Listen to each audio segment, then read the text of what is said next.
I spent a recent weekend in Minneapolis, a city known in my circles for great bike infrastructure and beautiful lakes. I got to join a group ride featuring local artists, but I also want to check out something extra neat that I haven't found anywhere else.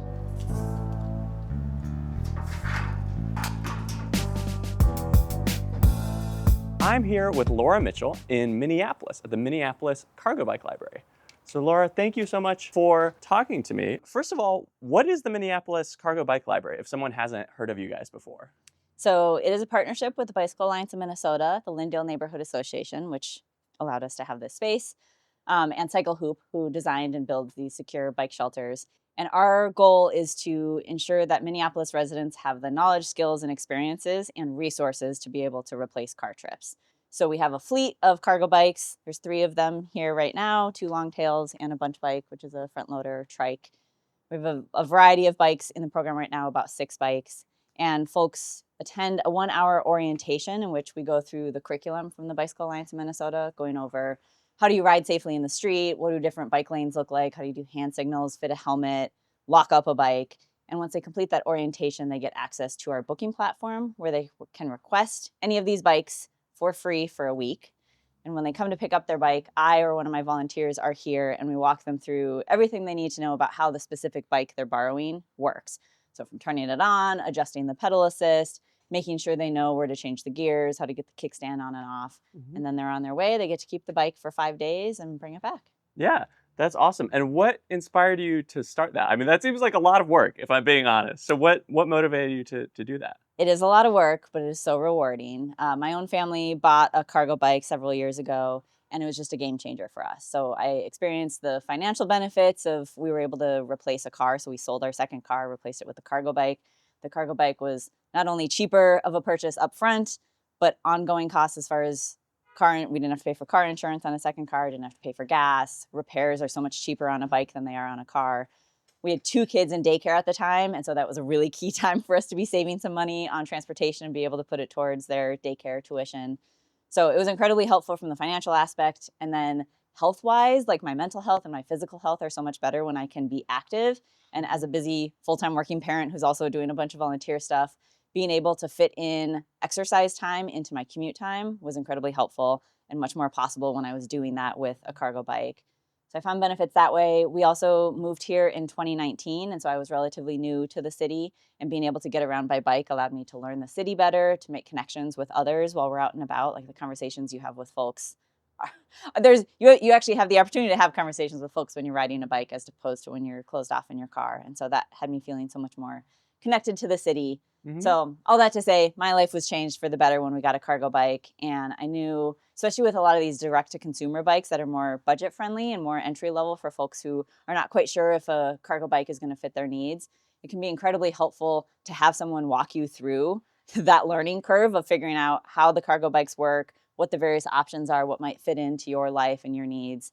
And so being able to support folks with that orientation that we host felt like a good way to get some of that knowledge out to the community, and then setting them up with bikes that they can actually borrow for more midterm loans, I think is incredibly helpful for folks to actually be able to test it out. Like, can I get groceries with this bike? Can I get my kids to and from daycare? Can I get errands done in a way that is not really possible? Of course, we have some fantastic local bike shops which allow you to take test rides, but that's usually for a much shorter period of time. And so to be able to actually take the bikes home and use them for a few days, I think sets folks up to have a better understanding of what works, what doesn't, what fits into their lives. Yeah, and are there people you know who have ended up buying a cargo bike? Like what are some of the stories of people like after their experience? What do people kind of walk away with?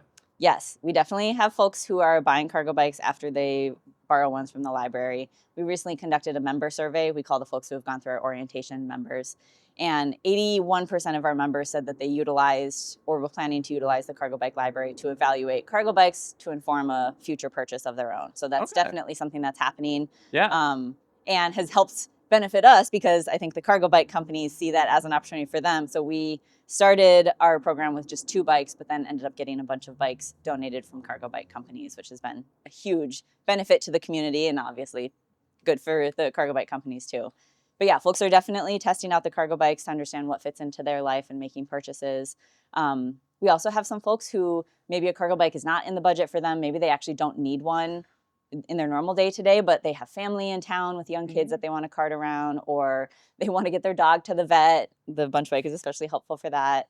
Or any specific use case that's more short term. We've had folks be able to borrow bikes for that specific period of time to fit that need, which has been great. That's awesome. And what would you recommend if someone wanted to start their own cargo bike library? What are kind of the steps that are involved? Because in Chicago, we do not have one, and I would love one. I don't want to start it personally. Yes. But I would really love if someone else did that. There are so many different ways to do programs like this. I would say the first beneficial thing would be to do some research on what some of the other options are out there. I got a lot of inspiration from folks out in the Boston area called Community Pedal Power, who've been doing this for several years. They have an e-bike library out there. There's also models with public libraries. So oftentimes people hear bike library and they think that we're at a library. We obviously are not. We're in a parking lot behind a neighborhood association. But there are public library models for this where the librarians, the actual book librarians, help folks check out bikes. Lots of different ways that you can do it. There's also ones that are longer term rentals for like 2 weeks or a month. So I'd say do some research on what options are out there, get to know, what might fit with your local community. And then how to start it is actually quite straightforward. You need to find at least one bike and be able to pay for it. I definitely recommend looking into bike insurance to protect against theft or damage. We have fleet bike insurance that we use, but there's also Velosurance in other places. Think through liability. I was able to partner with Bicycle Alliance of Minnesota that has a waiver that folks sign so that it doesn't put me liable for if anything goes wrong, and make sure that we're communicating with our members any of the risks that there might be from borrowing a bike. I also recommend that folks get a really sturdy lock for the bikes and have that as something that you actually provide to folks who are borrowing the bikes. The locks that we have are like $140, so that's not something that someone who's borrowing a bike for 5 days is necessarily going to want to buy on their own. So I think it's good to purchase that up front and get it situated with the bikes. And then think through like what accessories you might want to include. We were really lucky to get some donations from Cleverhood. So if rain is a barrier, we're able to borrow out rain jackets, and we have helmets. So getting those things in place. You need to have a place to securely store the bikes between rentals. We've opted to go with Cyclehoop because we have a partnership with the folks who are running the North America chapter of Cyclehoop. Actually, let me stop you for a second. What is this thing? What is a Cyclehoop? So it is a secure bike hanger that keeps the bikes out of the elements. So when it rains, the bikes do not get wet. We haven't had it in the winter yet, but in the winter, they also will not get snow on them. So they're protected from rain and water. And then it is anchored into the ground and a really solid locking mechanism that would prevent our bikes from being stolen. So it's about keeping them out of the elements and also keeping them secure. So cool. We love the Cyclehoop. Cool. Last question. If people want to support the work you're doing, either in Minneapolis or from afar, how can they do that? They can visit our website, which is MinneapolisMPLSCargoBikeLibrary.com right here. And we have an opportunity folks can donate through our partners, Bicycle Alliance of Minnesota. It's a tax-deductible donation since they're a 501c3. So they can make donations there. We do accept donations of bikes. We accept donations of accessories that go along with bikes. And then if folks are local to Minneapolis, I'm continuing to onboard new volunteers to help me with the check-in, check-out process, orientations, attending events, those sorts of things. Awesome. And I heard that you aren't planning on expanding I've heard that you're overwhelmed with the amount of bikes. Can you talk a bit about your future plans? What are you looking to do with the Cargo Bike Library? We want to expand to more locations. So right now we're in the Lyndale neighborhood, mostly because I live in the Lyndale neighborhood and I knew I'd be doing a lot of the in-person work for the library. But I want to make sure that other communities, other neighborhoods within the city and within the metro and potentially outside of the metro, but within the state of Minnesota, get access to a program like this. And so we have a couple grants that we're working on, and if those pan out, we should be able to add somewhere between 2 to 4 more locations next year. Wow. We have the great problem of bike companies are donating bikes to us, so getting bikes hasn't been as much of an issue so much as being able to pay for the secure bike storage, finding locations that we can actually have hangars and have the bike stored is something that we're continuing to work on, but definitely hope to get my hope would be to get into North Minneapolis and into St. Paul. We're also talking about potentially Duluth and all sorts of things. So you're spraying around Minnesota. Yeah, it'll depend on what we can get as far as resources and grants, but definitely hope to make this something that more folks can access. Cool. Is there anything that I didn't ask you about that you want to tell people about the Cargo Bike Library? I think something that's been surprising to me is the ways that borrowing a bike has supported folks to gain their confidence in riding a bike. The Mm. first orientation that we had, it was a lot of people who already were very bike savvy. Maybe hadn't used a cargo bike before, but they'd already been bike commuting and were quite savvy on how to use those things.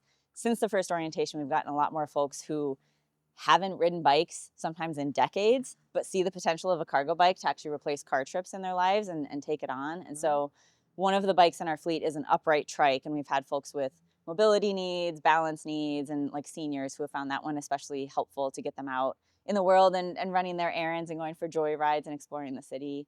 And so I think it's just been really powerful to see the ways that folks with all sorts of different experiences with bikes have been able to benefit from this program. Yeah, and I mean, you have like this bunch bike here that we were talking about. This is like a trike. So is this something that people find is a little bit easier and more approachable to like start with? That they're like, okay, I'm not a big biker, but like this I can manage. I actually would say that folks who are not big bike people find this easier to ride than people who are already big bike people. For bike people, it's harder to adjust to how a trike works than it is for folks who haven't been riding as frequently. So yeah, the bunch bike has been much more approachable for newer folks and easy to adjust to for folks who are, savvy with bikes already. It just takes some getting used to on how it handles and how it works. But it's nice to be able to provide all sorts of different bikes to all sorts of different needs so folks can really find one that's going to meet their needs. Cool. Well, thank you so much for talking to me, and thank you for having me here in Minneapolis. Thanks for coming. Thanks again to Laura Mitchell for showing us this amazing community asset and pointing us to some fun bike events and infrastructure in Minneapolis. We hope you give them your support. And did you enjoy this Out of Chicago bike content? Let us know in the comments. And of course, make sure to subscribe.